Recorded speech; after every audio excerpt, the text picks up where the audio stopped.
Alright, magandang tanghali. Takainit na tanghali. Okay. Second batch ng chicharon natin. Hindi ko na pinakita yung bilad. Ayan, katapos lang natin hanguin yung pagkakabilad. Super init. Dito po sa Cavite, ang heat index ay 52. Daig pang Middle East yata. Kung di ako nagkakamali. Alright. So, yeah. Tantaran, para mabilis lang yung video, mapakita natin kung ilan kalalabasan, ilang kilo yung magiging pellets ng 2020, this is 80 kilos. Kung ilan yung dinoble natin, kung napanood nyo yung video number 1 natin, yung video ng first video, yung first batch natin, and the second video natin is kung magkano yung kinita natin. Kumita tayo at least 4,000 dun sa pagkakaubos noong unang batch natin.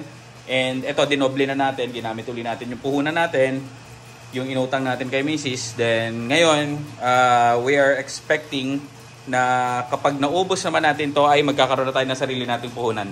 Okay? Tagtarin ko lang to. Grabe na naman kalyo ko nito.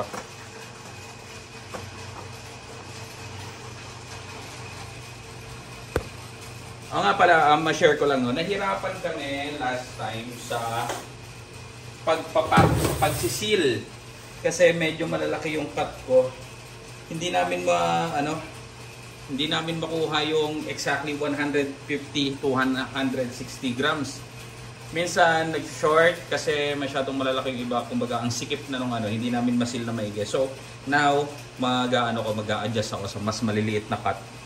Since maganda naman yung mga sa kanya, pagpapap, mag-a-adjust ako ng cut.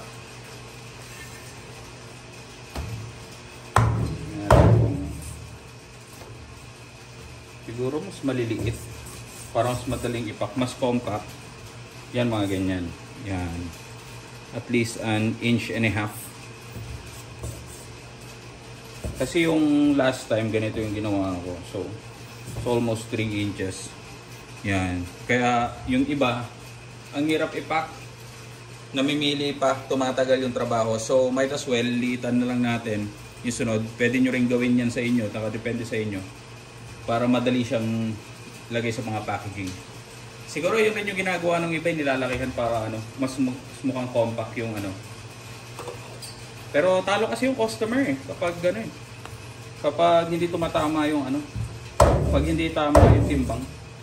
So, kumikita naman tayo, bakit pa tayo manggugulang, di ba? So, good na yan. Liitan natin. Para at least, kapag pumasok na dun sa packaging, edi mas maganda. Mas panalo ang customer. Diba? Yan o.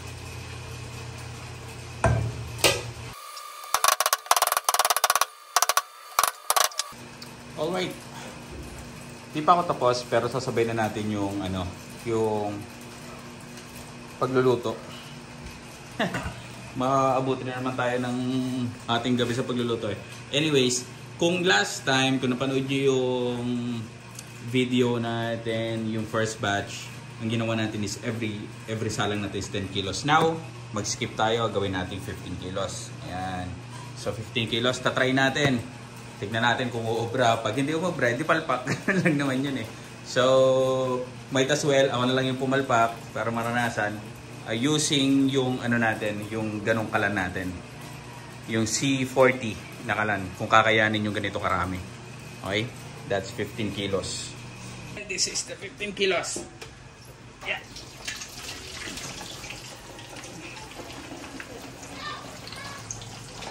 Let's cross our fingers na hindi siya pumalpak. Pero tingin ko naman kaya. Kasi naman natin, nabilad naman natin.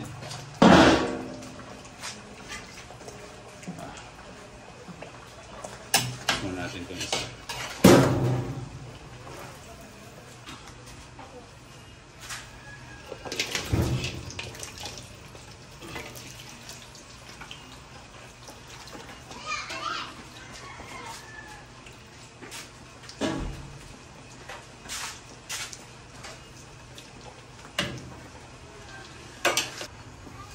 I forgot to mention, no? Kapag kasi nagpo-produce kayo ng ng chicharon. Kasi may nagtanong sa atin last time, Sir, paano bang gagawin sa mga ano ng chicharon? Pag rito, mantika ng chicharon. Pwede ba natin, hanggang ilang beses ba pwedeng gamitin? Mga sir tsaka ma'am, no? Kapag nasa chicharon business kayo, kayo na rin magsasawa sa mantika. So, yung mantika natin is part of our income yan. May mga bumibili talaga yan.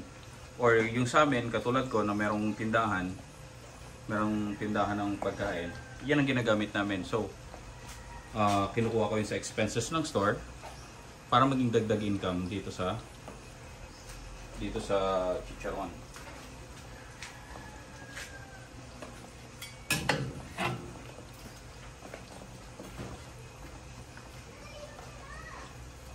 So yung mantikang mabibenta mo, yun ay pambayad mo sa LPG.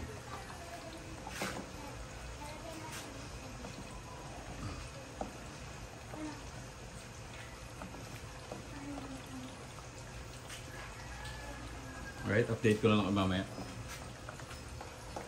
Alam niyo na yung step na to ha. If hindi nyo pa nasubaybayan, make sure na lalagay ko lang sa description yung link nung batch 1 natin para yun ang sundan nyo. Sa mga bago sa channel also. Pero sa mga datihan na sa channel na to, alam na nila yan.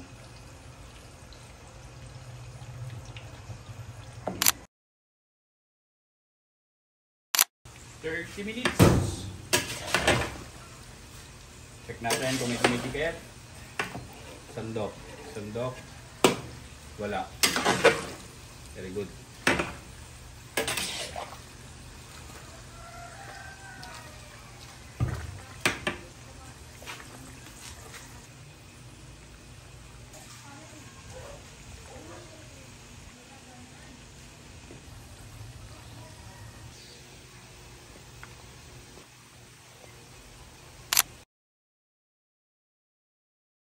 $15 kilos, 1 hour. So 30 kilos tayo parehas dito. Ang oras na mga sir boss. Tingnan natin. Dikit check. Oops. May dumidikit sa sandok. Check ang sandok. Wala. So tuloy-tuloy lang. Still have 1 hour. Walang pagbabago sa apoy. Diretso lang.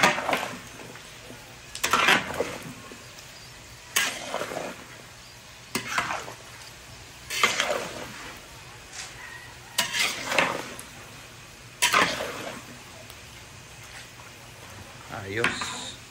Check. After 1 hour, walang dumidikit. Malumanay. Kalmado lang.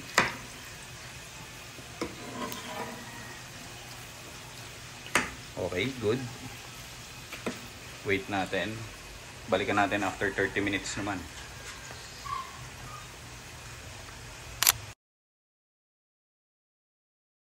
Last 30 minutes. Double check. Natin kung may didikit.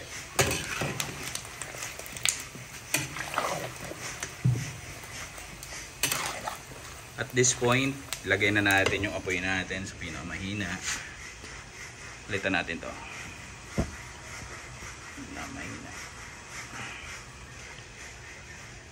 Okay. Ay. Oh, baliktad. Okay. Natin to kung may didikit. So far, so good. Successful. Bila.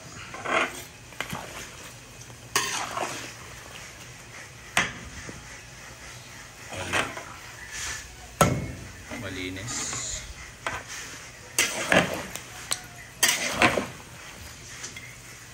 Walang dumidikit. So batch 2, I'm already considering this as a successful batch again. Okay. Okay. Ready 2 hours.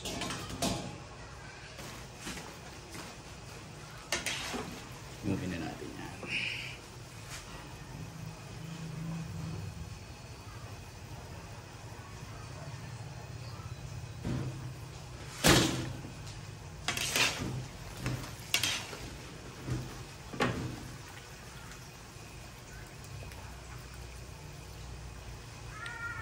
receive pala tayo ng question, no? Sir, sinunod ko yung 2 hours mo, ganyan. Pero nung nirest ko ng 1 day, pero nung pinapapop ko na, hindi siya umalsa. Okay, so possible talaga yan yung nangyayari kapag na-overcook yung pellets. Alam mo yun, yung sobrang tigas niya na talagang sa layman's term siguro kung tatawagin natin siya natutong.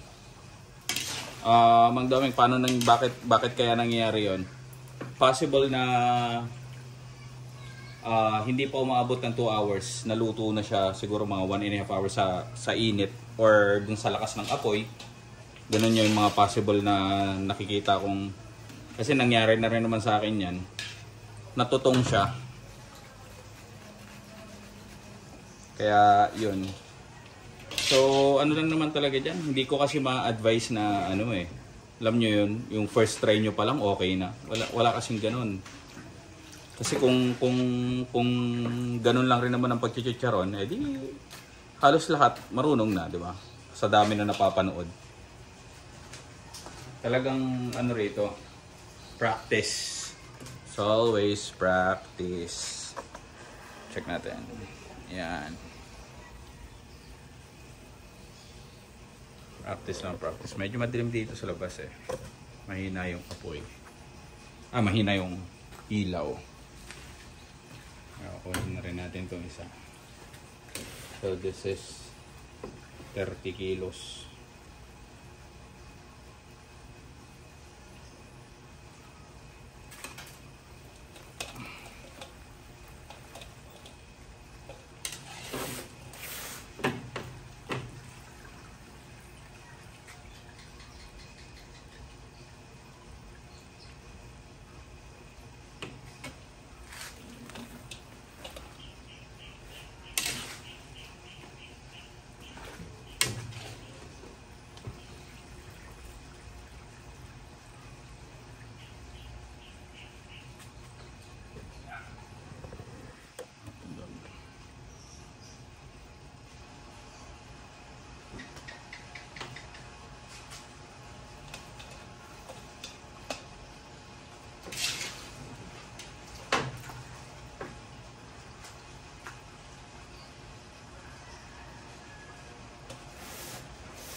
Okay, so here's our pellet.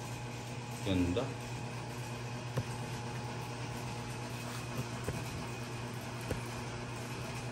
Ganda, di ba?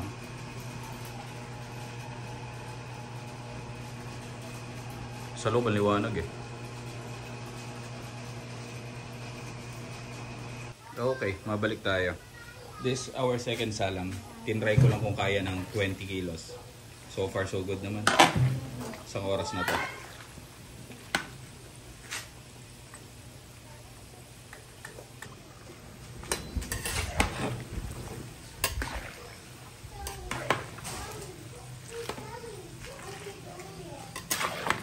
Ayan, sinasabi ko sa inyo mga sarap. Tignan nyo kung gaano karami mantika yan. Paano na lang kung mga nag-100 kilos ka na, 200 kilos, ito sobrang dami mantika yung mapoproduce.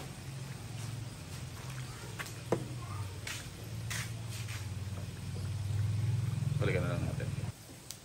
Alright mga boss, successful ang ating 20 kilos. Dinagdagan ko kanina, ginawa ko mga 23 kilos pero no, hindi na siya advisable. Sa kalan na to, hindi nakakayanin.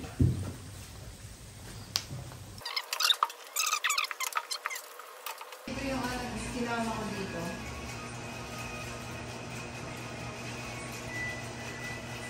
Okay, here's our pellets after 2 days. Ano, dami oh. And also, it's been 11 days noong gumawa tayo ng first batch. Di ba meron akong tinabing pellets? Ito sila, oh. Para makita natin kung magkakaroon ba ng reaction towards time, yung pellets natin kung aamagin. Ayan ako.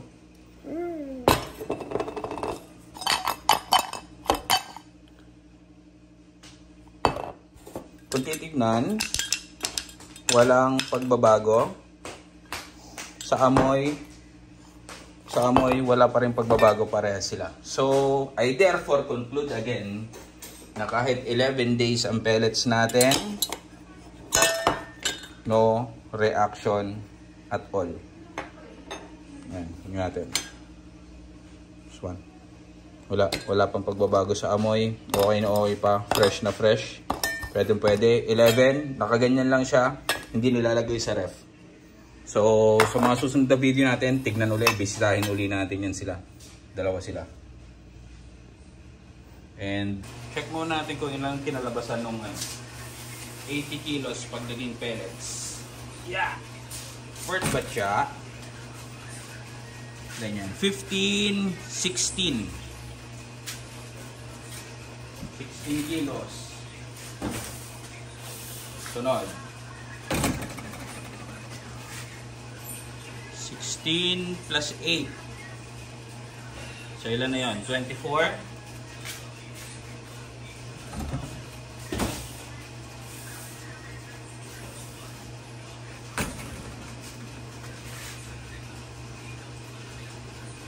16 plus 11.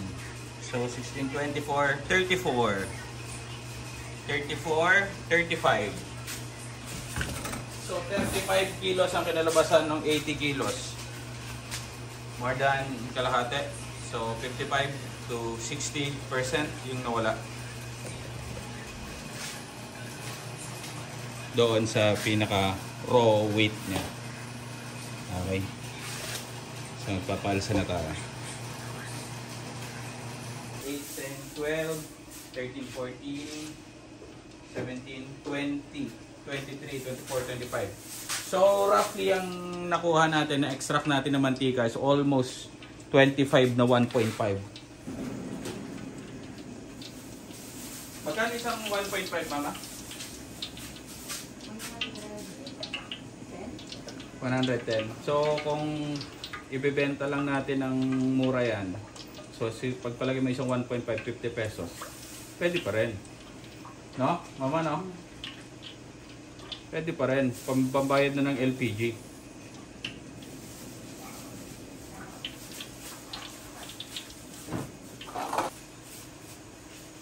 Okay. Smoking hot.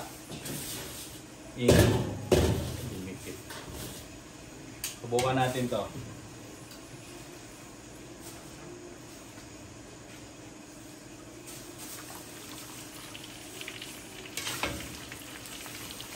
You know.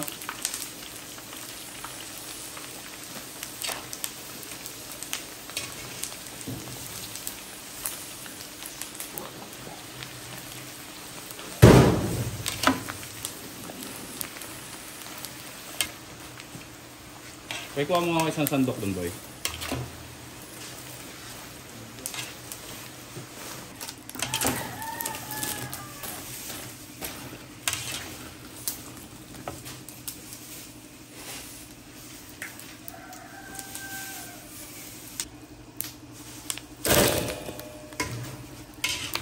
Same lang naman ang ano. Kaso nga yun nga, line cable yun. Mas maano yung ano niya, connection niya.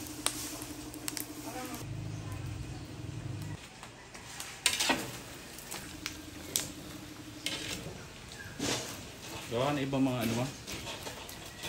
Ibang mga anggulo.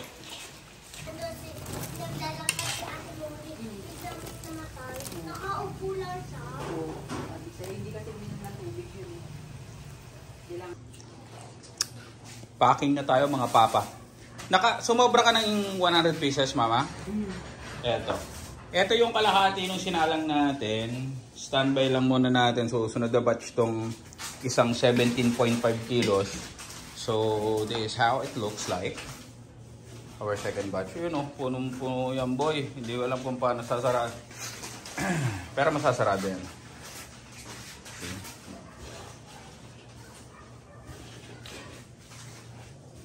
Ganda, no?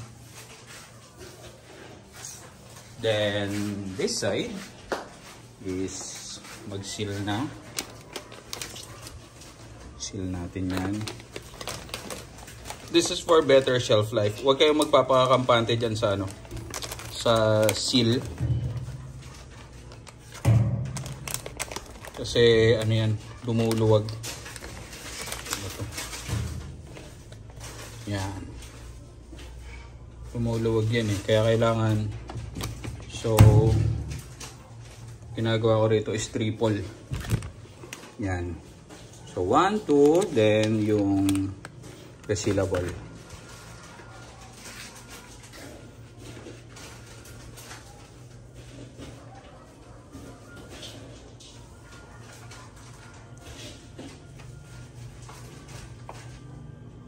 There. Pag nag-blue yun. Goods. Good.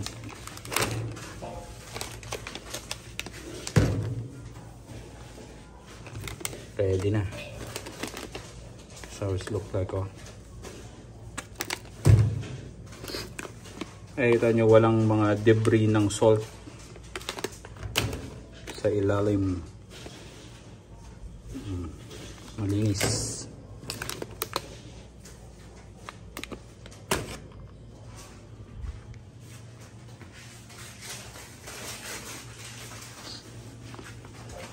Ilan na lang rin matitira rito.